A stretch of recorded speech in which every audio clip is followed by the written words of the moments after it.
Hello बच्चों, आप सबका स्वागत है एक बार फिर अपने YouTube channel Agastya math academy में। आज की हमारी जो वीडियो रहेगी वो class 9th chapter 5 I am up and down and round की एक्सरसाइज 5.6 पर रहेगी। ये हमारी एक्सरसाइज 5.6 आज के हम कवर करेंगे। यहाँ पर सबसे पहला ही क्वेश्चन क्या दिया गया है, in a circle with centre O, कि कोई एक सर्कल है जिसका ये सेंटर क्या दिया गया है, ओ दिया गया है। यहां पर एक सेंट्रल एंगल बनाना है ए ओ बी। अब ए ओ बी एक सेंट्रल एंगल हमें यहां पर क्या है, ड्रॉ करना है। तो हमने ऐसे ड्रॉ कर दिया और ये जो हमारा एंगल दिया गया है ना, ये कितना है हमारा 60 डिग्री है। कितना है 60 डिग्री। अब ये कह रहा है कि if the radius of the circle, देखो अगर मैं यहां से ओ से ए तक आता हूं, ओ से ए तक का डिस्टेंस क्या है मेरा, रेडियस ही तो होता है ना। सेंटर से सरकमफेरेंस के किसी भी पॉइंट पे वो क्या होता है, रेडियस। तो यहाँ रेडियस कितना है मेरा 12। इधर आऊंगा तो भी क्या है 12 ही होगा। तो ये कह रहा है ये जो कोड बनेगी ना ए बी, इस ए बी की यहाँ पर हमें क्या करना है, लेंथ को फाइंड आउट करना है कि ये बता दो कि ए बी हमारी कितनी होगी। यहाँ पर कोई दिक्कत नहीं, हम इसको सोल्व कर देंगे बड़े आराम से। बड़ा इजी क्वेश्चन है। अगर आपको सभी थ्योरम्स याद हैं तो क्वेश्चन बड़ा इजी होता है। सबसे पहले हमें गिवन लिखना है कि हमें क्या दिया गया है कि एंगल ए ओ बी हमारा 60 डिग्री है। ये तो हमें गिवन है। और यहाँ पर हमारा रेडियस दिया गया है ए ओ बराबर है ओ बी के, दोनों हमारे दे रखे हैं 12 सेंटीमीटर। अब हमें फाइंड करना है ए बी को। अब ए बी को कैसे फाइंड आउट करें। अब आपके याद होगा मैंने आपको एक बात बताई थी कि किसी भी ट्रायंगल में अगर दो साइड्स इक्वल होती हैं तो उनके अपोजिट एंगल, इसका अपोजिट एंगल कौन है ये, और इसका अपोजिट एंगल ये, हमेशा क्या होते हैं, इक्वल होते हैं। तो यहां पर हमारी ए ओ इक्वल है किसके, ओ बी के। दोनों 12 सेंटीमीटर हैं, या दोनों रेडियस लिख सकते हो। तो मैं यहां पर लिख सकता हूं, इसका मतलब देन एंगल हमारा ओ ए बी इक्वल होगा ओ बी ए के। ओ बी ए के क्यों होगा, इसका रीजन है angles opposite to equal sides are equal. वो क्या होते हैं, हमेशा इक्वल होते हैं। ये हो गया यहां पर हमारा। अब ये दोनों एंगल ओ ए बी और ओ बी ए दोनों हमारे इक्वल हो गए, दोनों इक्वल हैं। और हमें ट्रायंगल के एंगल सम प्रॉपर्टी भी पता है। In triangle A O B हमारा एंगल सम प्रॉपर्टी क्या कहती है कि angle A O B plus में ओ ए बी प्लस में ओ बी ए, तीनों का सम क्या होगा 180 होगा। क्यों, एंगल सम प्रॉपर्टी है किसकी, ट्रायंगल की। किसी भी ट्रायंगल के तीनों एंगल का सम कितना होता है, 180 होता है। ये तो हमें पता ही है। अब एंगल ए ओ बी मेरा कितना है 60 है, और ये मेरा क्या है ओ ए बी। ओ बी ए को भी क्या लिख सकता हूं, ओ ए बी इक्वल में 180। तो ये हमारा कितना हो गया 2 ओ ए बी, और ये 180 और ये 60 इधर आके क्या हो जाएगा, माइनस हो जाएगा। तो यहां पर हमारा एंगल 2 ओ ए बी बचेगा 120। अगर इसको कैंसिल कर दूं तो एंगल ओ ए बी कितना आएगा मेरा 60 आएगा, यानी कि ओ बी ए बी 60 हो जाएगा। क्यों, दोनों एंगल इक्वल थे। तो ये एंगल भी कितना हो गया 60, और ये भी कितना हो गया 60। अब आप खुद से देखिए, तीनों एंगल इक्वल हैं, तीनों एंगल 60 डिग्री हैं। इसका मतलब क्या हुआ, ये हमारा कैसा ट्रायंगल हो गया, एक इक्विलेटरल ट्रायंगल हो गया। कैसा ट्रायंगल हो गया, एक इक्विलेटरल ट्रायंगल ये हमारा हो गया। तो यहां पर अगर बात करें तो मैं लिख सकता हूं, सो ट्रायंगल, स्पेस कम बचा, सो ट्रायंगल ए ओ बी क्या है, एक इज एन इक्विलेटरल ट्रायंगल। तो ये हमारा क्या हो जाएगा, इक्विलेटरल ट्रायंगल हो गया, है ना। ये हमारा इक्विलेटरल ट्रायंगल हो गया। और इक्विलेटरल ट्रायंगल की तीनों साइड हमेशा क्या होती हैं, इक्वल होती हैं। यानी कि यहां पर ये जो हमारा ट्रायंगल है, इक्विलेटरल ट्रायंगल है, ये वाला ओ ए इक्वल हो जाएगी ओ बी के, और ए बी के, तीनों इक्वल हो जाएंगी। तो मैं यहां पर लिख सकता हूं ओ ए इक्वल है ओ बी के और इक्वल है ए बी के, यानी कि तीनों का मेजर कितना हो जाएगा 12 सेंटीमीटर यहां पर हमारा हो जाएगा। तो इसका मतलब इस कोड की लेंथ जो होगी वो कोड की लेंथ कितनी आएगी 12 सेंटीमीटर आ जाएगी। और इस तरह से हम इसकी कोड की लेंथ को क्या कर सकते हैं फाइंड आउट कर सकते हैं बड़े इजीली। तो ये था हमारा क्वेश्चन नंबर 1, बहुत ही सिंपल था। अगर आपको आइडेंटिटीज याद है ना तो ये क्वेश्चन बड़े सिंपल होते हैं, ये लगा लो फ्री के मार्क्स होते हैं एक तरह से। और आपको मैंने बताया ना हर एक टॉपिक कवर किया जाएगा, आपका एक एक लाइन को कवर किया जाएगा, ठीक है ना। एक्स्ट्रा बुक को भी कवर करेंगे थोड़ा थोड़ा साथ के साथ। बस एक ही रिक्वेस्ट है, चैनल को सब्सक्राइब करते रहिए। अब हमारा क्वेश्चन नंबर 2 क्या कहता है, let A and B be 2 points on a circle with centre O. हमने ले लिया ये इसका सेंटर ओ है और ये कोई 2 पॉइंट है ए और बी, ये हमने ले लिए। अब ये कह रहा है कि फर्स्ट पार्ट में आर 3 पॉइंट्स, आर 3 नहीं होगा ये आर देयर होगा, ये शायद आर देयर है, are there points X Y on the circle, कि कोई 2 पॉइंट है एक्स और वाई सर्कल पे on the same side of A B, यानी कि ए बी के एक ही साइड पर। ए बी के एक ही साइड का मतलब क्या है, देखिए अगर मैं ए बी को ऐसे ज्वाइन करूंगा कुछ इस तरह से हो जाएगी, तो ए बी के या तो दोनों ऊपर की तरफ हो या दोनों नीचे की तरफ हो एक ही साइड पर, यानी कि एक पॉइंट ऊपर है और एक पॉइंट नीचे है, वो अपोजिट साइड बोली जाएगी। सेम साइड कब बोली जाएगी, या तो दोनों ऊपर की तरफ हो ए बी से ऊपर की तरफ, या दोनों ए बी से नीचे की तरफ हो। तो ये कह रहा है कि are there points X and Y on the circle on the same side of A B such that angle A X B is different from A Y B. अब ये कह रहा है मान लो एक पॉइंट x यहां पर है और एक पॉइंट y यहां पर है, ये हमसे पूछना चाह रहा है क्या कोई ऐसी 2 पॉइंट है x और y जो ए बी के सेम साइड पर हो, और इस तरह से होने चाहिए कि जब मैं ए एक्स वाई को ड्रॉ करूं, इस तरह से ए एक्स वाई को ड्रॉ करूं, ये बिल्कुल सेंटर से ही पास हो गया है, जब इनको ड्रॉ करूं तो यहां पर क्या होना चाहिए, ये एंगल डिफरेंट आने चाहिए, अलग अलग आने चाहिए। क्या ऐसा हो सकता है, ऐसा कभी नहीं हो सकता बच्चों, हमेशा ये बात याद रखना। अगर आपको ये बात समझनी है ना तो लास्ट वीडियो देखना, मैंने इसीलिए एक वीडियो अपलोड की थी जिसमें हेडिंग भी क्या डाली है मैंने, थंबनेल डाला हुआ कि एक्स्ट्रा थ्योरम्स ऑन थ्योरम 9, यानी कि वो एक्स्ट्रा थ्योरम कराई है जो थ्योरम 9 पर ही बेस्ड थी, उनमें सबसे पहली थ्योरम ही यही कराई थी। मैंने क्या बोला था कि एक बात हमेशा याद रखना कि अगर कोई 2 एंगल हैं, 2 एंगल, और वो एक ही आर्क से बने, देखो जैसे ये वाला एंगल किस आर्क से बना है, ये इधर गया ए पे, इधर गया बी पे, ए बी से बना है। ये वाला एंगल भी किससे बना है, आर्क ए बी से ही बना है। अगर कोई 2 एंगल सेम आर्क से बने हैं और सेम सेगमेंट में है, सेगमेंट फिर से बता देता हूं क्या होता है, ये जो कोड होती है ना ये सर्कल को 2 हिस्सों में बांट देती है, एक ये नीचे वाला हो गया और एक ये ऊपर वाला हो गया, इन्हीं को क्या बोला जाता है, सेगमेंट बोला जाता है। अगर ये आर्क 2 एंगल बना रही है और दोनों सेम सेगमेंट में बना रही है तो वो एंगल हमेशा हमेशा क्या होंगे, इक्वल होंगे।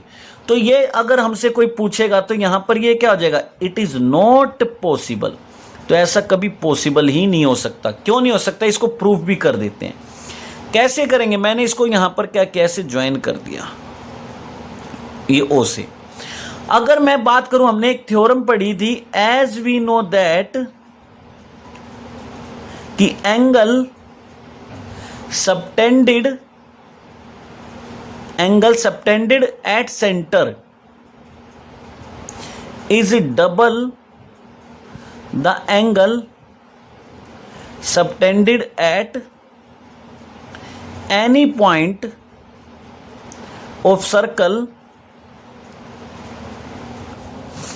outside the arc। ठीक है, अब ये क्या कहती है थ्योरम नंबर 9 कि कोई भी एंगल जो सेंटर पे सबटेंड किया गया है, सेंटर पर बाय एन आर्क, ठीक है, वो हमेशा डबल होगा किसका डबल होगा? उस एंगल का जो इस सर्कल में इस आर्क के बाहर किसी भी एक पॉइंट पर क्या ड्रॉ किया गया है। अगर मैं देखूं ये पॉइंट एक्स है, ये इस आर्क से बाहर है, तो ये एंगल यहां पर जो ड्रॉ हुआ है ना, हमेशा सेंटर वाला एंगल इसका क्या होगा? डबल होगा। तो मैं लिख सकता हूं देन एंगल AOB डबल है किसका? AXB का। तो ये भी तो लिख सकता हूं, ये वाला एंगल भी तो इस आर्क के बाहर है ना, और ये एंगल भी तो इसी आर्क ने सबटेंड किया ना, तो ये भी तो लिख सकता हूं AOB ट्वाइस होगा किसका? AYB का। अगर मैं दोनों को देखूं, कंपेयर करूं, इक्वेशन 1 और 2 को कंपेयर करो, ये भी AOB के बराबर है, ये भी AOB के बराबर है, इसका मतलब दोनों ही क्या होंगे? इक्वल होंगे। तो 2 से 2 कैंसिल हो गया, तो एंगल AXB किसके इक्वल आ रहा है? AYB के इक्वल आ रहा है। तो ये बात हमेशा याद रखना बच्चों कि जब कभी भी सेम सेगमेंट में एंगल ड्रॉ किए जाते हैं और वो भी सेम आर्क से, वो हमेशा मेजर में इक्वल होंगे। कभी ऐसा नहीं हो सकता कि पॉइंट में भी डिफरेंस आ जाए, ऐसा कभी नहीं पॉसिबल है। सेम आर्क से सेम सेगमेंट में जो एंगल बनेंगे वो हमेशा इक्वल होंगे। अगर आपको इसका प्रूफ देखना है तो लास्ट वीडियो को अच्छे से देखना। मैंने आपको बोला भी था कि वो वीडियो सबसे इंपॉर्टेंट है, उसमें एक्स्ट्रा थ्योरम करवाई है और उसके ऊपर बेस्ड बहुत सारे क्वेश्चन आपके मिलेंगे। देख लो पहला ही आ गया है ना। तो इसलिए उस वीडियो को जरूर देखना, उसमें जो एक्स्ट्रा थ्योरम मैंने करवाई हैं। जब तक उनको नहीं समझोगे ना थ्योरम्स को, ये कभी नहीं कर पाओगे। अब सेकंड पार्ट क्या कहता है, इसको समझते हैं। Is it true that if AXB equal है AYB के, तो X और Y lie on the same side of circle. अच्छा, अब इसका भी एक जवाब देते हैं। अब यहां पर ये दोनों AXB और AYB हमने प्रूफ कर दिया इक्वल है। तो ये कह रहा है कि अगर ये इक्वल है ना, तो X और Y हमेशा सेम साइड पर ही होने चाहिए, ऐसा कह रहा है ये। अब एक बात समझते, मैंने तो अभी बोला ही है कि अगर कोई दो एंगल सेम सेगमेंट में बनेंगे तो वो हमेशा इक्वल होंगे ही होंगे। ये बात तो बिल्कुल सच है ना। तो ये कह रहा है क्या ये बात बिल्कुल सच होगी? देखो यहां पर ये बात समटाइम्स ट्रू हो जाएगी, समटाइम्स ट्रू हो जाएगी, ठीक है। अब कहोगे क्यों, ऐसा क्यों? अभी तो आपने बोला हमेशा होगा ही होगा। नहीं, ऐसा नहीं है। देखो अब अगर कोई दो एंगल, ध्यान से समझना, अगर कोई दो एंगल सेम सेगमेंट में बने हैं, वो कंफर्म है 100% इक्वल होंगे ही होंगे। लेकिन अगर मैं बात करूं, क्या ऐसा ही जरूरी है क्या और कहीं ये Y होता, ये इस सेगमेंट में ना होके इस वाली सेगमेंट में कहीं होता, तो ये पूछना चाह रहा क्या तब भी ये इक्वल होंगे या नहीं होंगे? एक एग्जाम्पल से मैं आपको समझाता हूं। अगर आपने मेरी लास्ट वीडियो देखी होगी ना, इसलिए मैंने बोला था बहुत इंपॉर्टेंट वीडियो है बेटा, वो सबसे इंपॉर्टेंट वीडियो है वो, एक्स्ट्रा थ्योरम के नाम से, क्योंकि मुझे पता था ऐसे क्वेश्चन आएंगे ही आएंगे, इसलिए मैंने पहले ही वो वीडियो बना दी थी एक्स्ट्रा थ्योरम की। अगर आप में से किसी बच्चे ने वो वीडियो देखी होगी ना, तो उसमें मैंने एक थ्योरम और करवाई है कि अगर मान लो ये मेरा एक सेमी सर्कल है ना, इस सेमी सर्कल से अगर मैं कोई भी डायमीटर से एक एंगल सबटेंड करता हूं सेमी सर्कल में, ये कर दिया है ना, ये मैंने कर दिया यहां पर, तो ये एंगल हमेशा कितना आएगा? 90 डिग्री आएगा। ये मैंने प्रूफ भी कर रखा लास्ट वीडियो में, ये थ्योरम बताई थी मैंने, और उसमें प्रूफ भी क्या था कि डायमीटर जब भी एक एंगल सबटेंड करता है ना किसी एक सेमी सर्कल में, वो हमेशा 90 डिग्री का होता है। ये बात क्लियर होगी। अगर मैं ध्यान से देखूं तो ये, अब इसको ऐसे भी ले लो, नीचे की तरफ भी ले लो। अगर मैं Y को अब ऊपर ना लेके, देखो इसने क्या बोला, X और Y सेम साइड पर ही होने चाहिए तभी इक्वल होंगे। अब मैंने क्या किया, Y को वहां ना लेके यहां ले लिया, यहां ले लिया, Y को ले लिया। अगर मैं ध्यान से देखूं, ऊपर वाले को कवर कर दो, तो नीचे ये क्या है, सेमी सर्कल है, और ये क्या है, AB डायमीटर है। तो डायमीटर हमेशा सेमी सर्कल में कितना एंगल सबटेंड करेगा? Y, यानी कि 90 करेगा। तो देखो क्या मेरा X और Y सेम साइड पर हैं?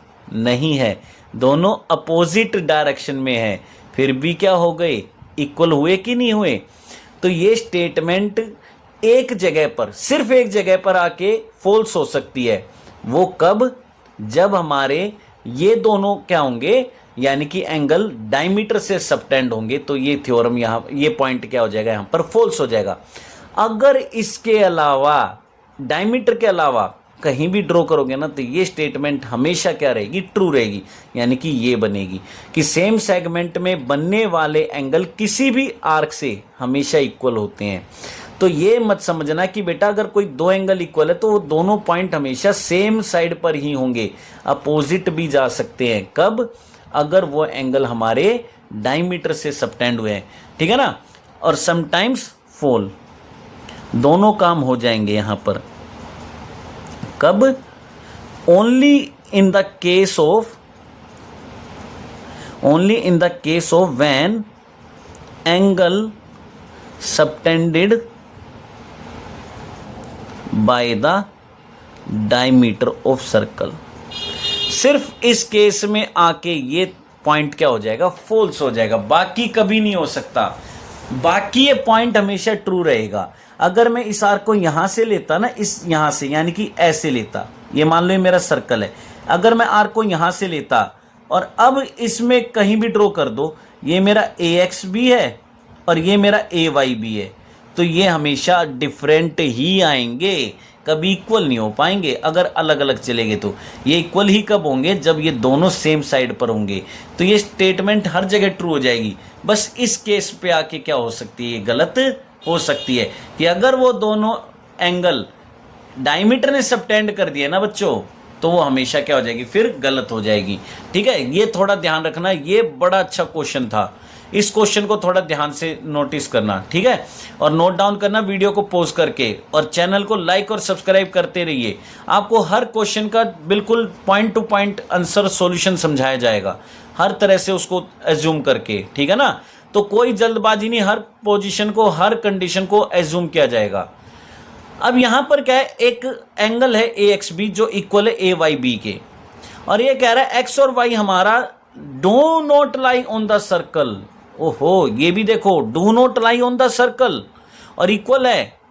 अब ये कह रहा है does the circle through AB and X also pass through Y। अच्छा, इसने यहां पर है ना, देखो क्वेश्चन में क्या किया है कि ये लिख दिया does the circle through AB and X also pass through Y। ये भी यहां पर गड़बड़ है, ये स्टेटमेंट पूरी नहीं है। यहां पर कंडीशन 2 बन सकती है भाई। इस हिसाब से तो पता क्या क्या बन सकती है?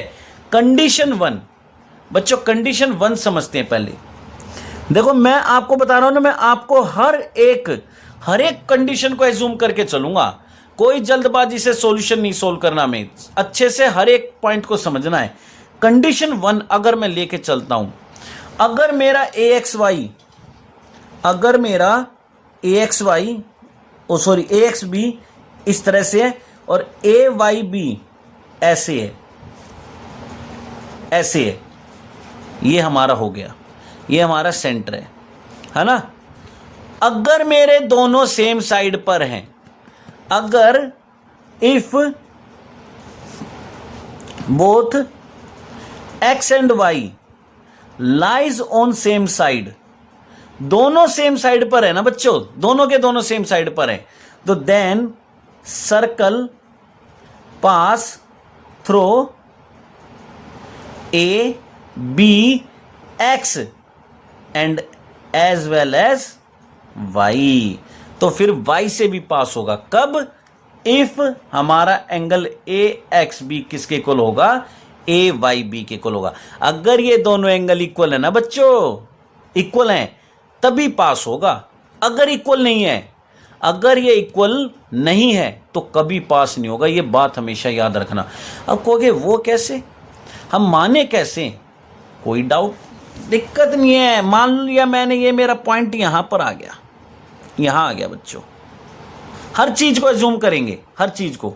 मैंने इसको यहां ऐसे ज्वाइन करा, अच्छा Y को दिखाना ना, चलो Y को दिखा देते हैं।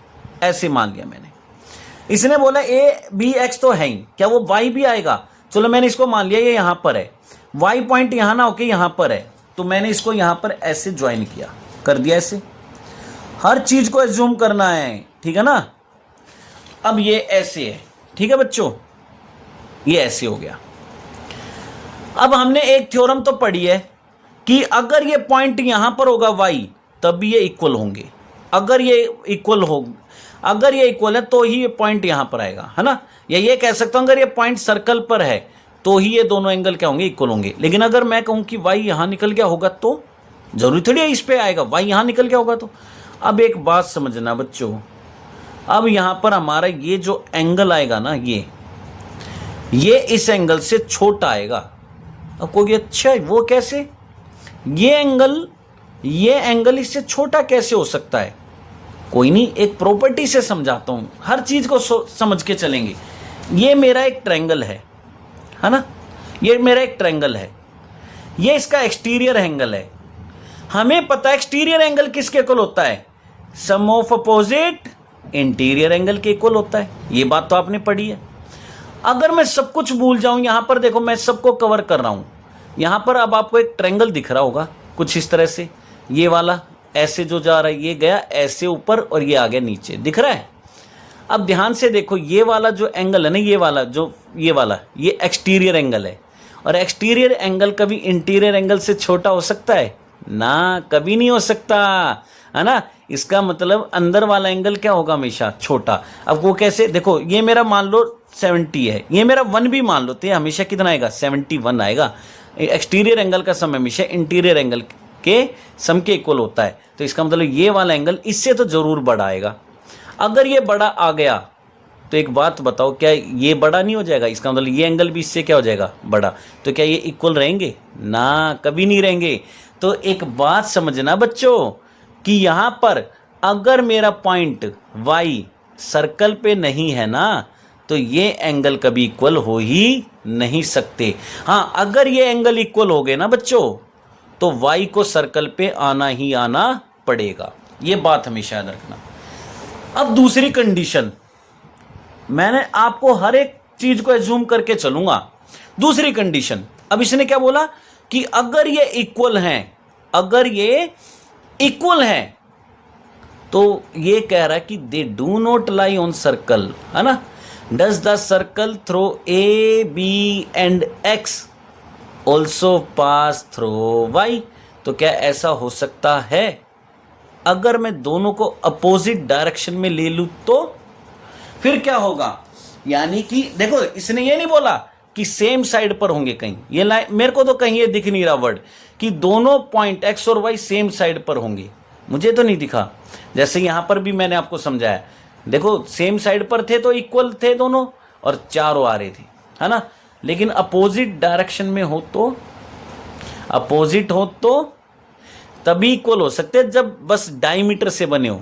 अदरवाइज डायमीटर से ना बने हो तो पता क्या होगा, अगर वो डायमीटर से ना बने हो तो क्या होगा, वाई क्या हो सकता है, वाई हो सकता है बाहर निकल जाए। वाई क्या हो सकता है, यहां पर इस तरह से कहीं बाहर निकल जाए। ये बात कुछ समझ में आ रही है। ऐसी भी हम कंडीशन यहां पर लेकर चल सकते हैं, क्योंकि मैंने एक वर्ड ध्यान दिया यहां पर अभी कि ये वर्ड कहीं नहीं लिखा कि दोनों सेम साइड पर है। हाँ, अगर ये सर्कल पे आ गया तो ये हमेशा क्या हो जाएगा, अनइक्वल हो जाएगा, हमेशा होगा। अगर वो सेगमेंट चेंज कर रहा है, देखो एक्स ऊपर वाली सेगमेंट में, अगर मैं वाई को यहां ले लूंगा ना, यहां कहीं सर्कल पे, यहां कहीं भी ले लूंगा दूसरी सेगमेंट में, तो एंगल ए वाई बी हमेशा इससे बड़ा आएगा, ग्रेटर आएगा। मेरे को अगर इक्वल करना है तो इसको कहां निकालना पड़ेगा, बाहर। अब कहोगे क्यों, देखो ये एंगल बड़ा था, छोटा करने के लिए कहां निकाला, बाहर। तो बाहर निकालूंगा ना, तो देखो वाई कहां चला जाएगा, बाहर निकल जाएगा सर्कल से। एंगल इक्वल हो जाएंगे लेकिन वाई कहां चला जाएगा, बाहर चला जाएगा। तो अगर मेरे दोनों point, if X and Y not lies on the same side, then it is not possible, तो ये पॉसिबल नहीं है, that y also lies on circle. तो ऐसा पॉसिबल नहीं है कि वो y भी किस पे लाई करेगा, सर्कल पे ही लाई करेगा। ये बात हमेशा याद रखना। देखो छोटी छोटी बातें, बहुत कुछ छिपा हुआ है। नई एनसीईआरटी बड़ी अच्छी है, ठीक है ना। देखो एक वर्ड हटा दिया सेम साइड तो दो कंडीशन निकलाई। यहां पर भी मैंने आपको दो कंडीशन समझा दी ना। देखो इसने बोला था मोस्टली क्या करेंगे, इसको ट्रू कर देंगे। हाँ ट्रू हो सकता है, बिल्कुल हो सकता है। जब ये कंडीशन ट्रू है तो हमेशा ही होगा ना। इस कंडीशन में देख लो, सिर्फ एक ये कंडीशन ऐसी है डायमीटर वाली जहां पर ये स्टेटमेंट क्या हो जाएगी, गलत हो जाएगी कि वाई दूसरी साइड पर भी जा सकता है। तो छोटी छोटी बातें बच्चों ध्यान देना, बहुत ध्यान देना है आपको, ठीक है। अब हमारा थर्ड क्वेश्चन आता है। ये कह रहा फाइंड एक्स, एक्स की वैल्यू निकालनी है। कुछ इस तरह से दिया गया है x,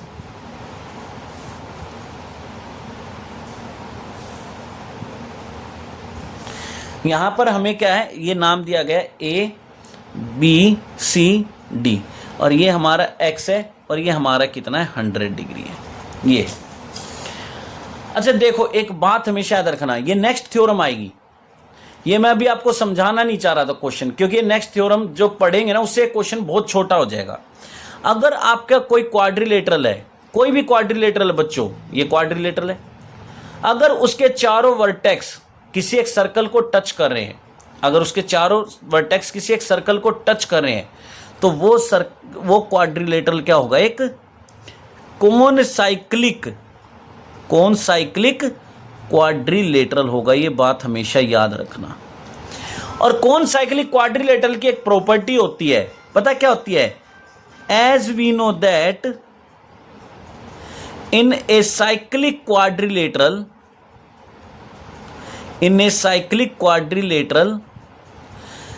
opposite angles sum is 180, कि अपोजिट एंगल्स का सम कितना होता है, 180 होता है। ये बात हमेशा याद रखना कि sum of opposite angles is 180। D के अपोजिट कौन है, बी है, तो एंगल डी प्लस बी हमारा कितना हो जाएगा 180। डी कितना हमारा 100 है ना, तो ये 100 इधर आके क्या हो जाएगा बच्चों, माइनस हो जाएगा, तो ये हमारा हो गया। तो एंगल बी कितना आएगा मेरा 80 डिग्री आएगा। ये तब था जब हम अगर नेक्स्ट थ्योरम कर चुके होते, लेकिन मैं कह रहा हूं अभी तो हमने की नहीं है। क्या कोई और मेथड हो सकता है इन थ्योरम्स के अकॉर्डिंग करें, जो हमने थ्योरम नंबर 9 पढ़ी है, क्या उसके अकॉर्डिंग कर सकते हैं बड़े आराम से। मान लो ये मेरा क्या है, यहां पर सेंटर है, ये मेरा सेंटर है ओ। अब ध्यान से देखना, ये वाला एंगल किसने बनाया है, ए सी, इस आर्क ने बनाया बच्चों। तो सेंटर वाला एंगल, अब देखो सेंटर पे तो दो एंगल है, एक ऊपर एक नीचे। अब कौन सा एंगल, देखो अगर ये एंगल ऊपर की तरफ है तो सेंटर वाला लेते नीचे की तरफ, अगर ये एंगल ऊपर की तरफ है तो सेंटर पे कौन सा लेंगे, नीचे की तरफ लेंगे। ये बात समझ में आ रही है बच्चों।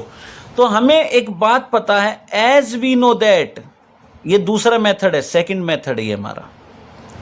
एक ही क्वेश्चन को पता नहीं कितने मेथड से करवा सकते हैं। As we know that angle subtended at center by an arc is double the angle subtended by same arc at any point of circle outside the arc. ये थ्योरम तो रट लो बिल्कुल, 9 बताया, ये तो प्रूफ भी आएगा इसका तो एग्जाम में।